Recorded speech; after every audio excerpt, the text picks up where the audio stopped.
Super crunchy मूंग दाल का पापड़ी आज मैं बनाने वाली हूँ, जिसे आप चाट के साथ तो खाएंगे ही, साथ ही साथ आप चाय के साथ भी इसे खा सकते हैं। स्नैक्स के रूप में आप खा सकते हैं। बहुत ही क्रंची बनकर तैयार होता है। आप इसे सफ़र में भी ले जा सकते हैं।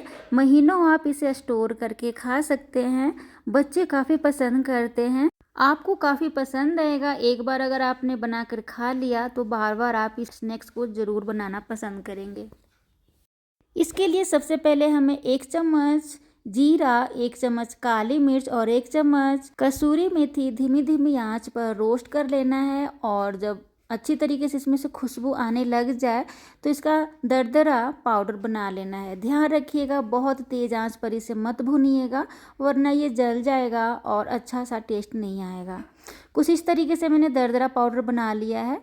इसमें मैं डाल रही हूँ 1 चम्मच चाट मसाला, आधा चम्मच आमचूर पाउडर, 1 चम्मच गरम मसाला।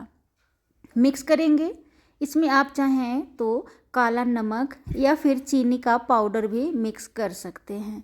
पर अगर आप चीनी मिला रहे हैं, अगर आप मीठा खाना पसंद करते हैं, साथ ही साथ चटपटा के साथ साथ मीठा भी हो, तो इसमें चीनी का पाउडर मिला लीजिएगा। साबुत चीनी मत मिलाइएगा, पाउडर मिलाइएगा। मैं सिर्फ नमकीन चटपटा सा बना रही हूँ, तो मैंने इसमें चीनी नहीं मिलाया है। मसाला तैयार हो चुका है। अब चलिए आटे का तैयारी करते हैं। 2 कप मैंने गेहूं का आटा ले लिया है और 4 चम्मच सूजी और 4 से 5 चम्मच मैंने यहाँ पे मूंग दाल नमकीन ले लिया है। जिसे आप खाते हैं ना मूंग दाल नमकीन, ये वही वाला है। आप चाहें तो घर पर भी मूंग दाल का नमकीन बनाकर इसमें डाल सकते हैं। यहाँ पे मैंने 2 से 3 चम्मच घर का जो हमने मसाला बनाया था ना, वो डाल दिया। और आधा चम्मच मैंने डाल दिया है काला नमक।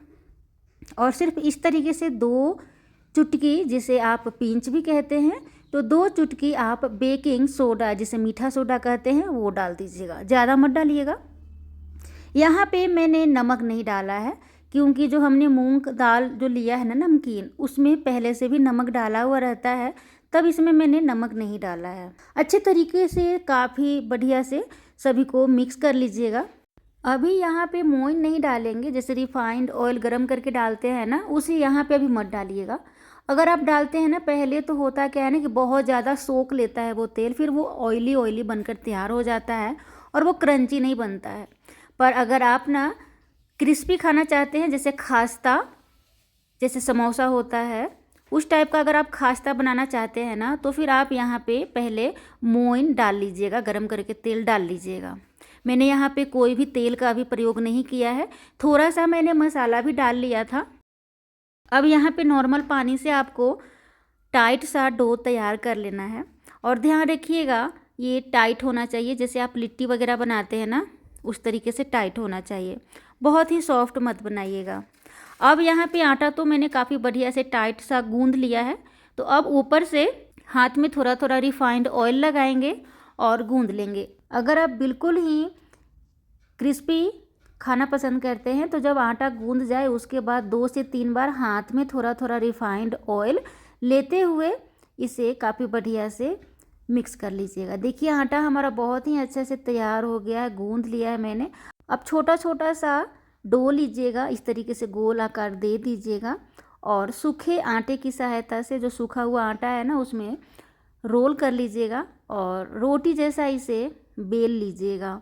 अगर आप सेल्फ पर इसे बेलते हैं ना, तो काफ़ी बढ़िया से ये फैल पाता है और इक्वल साइज में हो जाता है। लेकिन अगर आप चकले पे इसे बनाएंगे तो ये इक्वल साइज में नहीं होगा और ये फैलेगा भी नहीं अच्छे तरीके से। तो इस तरीके से आप सेल्फ पर ही अच्छे तरीके से बेल लीजिएगा। और देखिए, आप जितना मोटा पतला खाना पसंद करते हैं, उस अनुसार इसे पतला बना लीजिएगा या तो फिर मोटा बना लीजिएगा। अब काफ़ी बढ़िया से मैंने इसे बेल लिया है ना, तो अब कांटा वाला चम्मच लेना है और इसे होल कर देना है। इस तरीके से अगर आप छेद करते हैं ना, तो ये तेल में जाकर फूलता नहीं है और फिर वो काफ़ी बढ़िया से क्रिस्पी बनकर तैयार हो जाता है। तो देखिए, इस तरीके से काफ़ी ज़रूरी है कर लेना, बिल्कुल मत भूलिएगा इसे करना।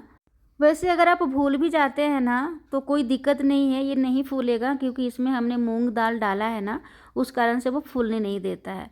पर ऐसे होल कर देते हैं ना तो देखने में काफ़ी खूबसूरत भी लगता है। चारों तरफ से चौकोर इसे काट लीजिएगा और इस तरीके से मार्क डालते हुए आप अपने मन चाहा शेप में इसे काट लीजिएगा। तो देखिए हमने काफ़ी बढ़िया से इसे बना लिया है और इस तरीके से मैंने प्लेट में भी निकाल दिया है। तो चलिए अब इसे फ्राई करते हैं। काफ़ी बढ़िया से तेल जब गर्म हो जाए तो पहले चेक कर लेना है कि तेल काफ़ी बढ़िया से गर्म हुआ है कि नहीं। तो थोड़ा सा टुकड़ा मैंने डाल दिया है आटे का। अब काफ़ी बढ़िया से हमारा तेल गर्म है तो मैं इसे एक एक करके थोड़ा थोड़ा करके तल लूँगी। वैसे अगर आप ज़्यादा मात्रा में भी तलते हैं तो कोई दिक्कत नहीं होगा, ये बिल्कुल नहीं चिपकता है, बहुत ही आसानी से ये तल जाता है। मीडियम आंच पे इसे क्रिस्पी होने तक तल लीजिएगा। ध्यान रहे तेज़ आंच पर मत तलिएगा वरना जल जाएगा।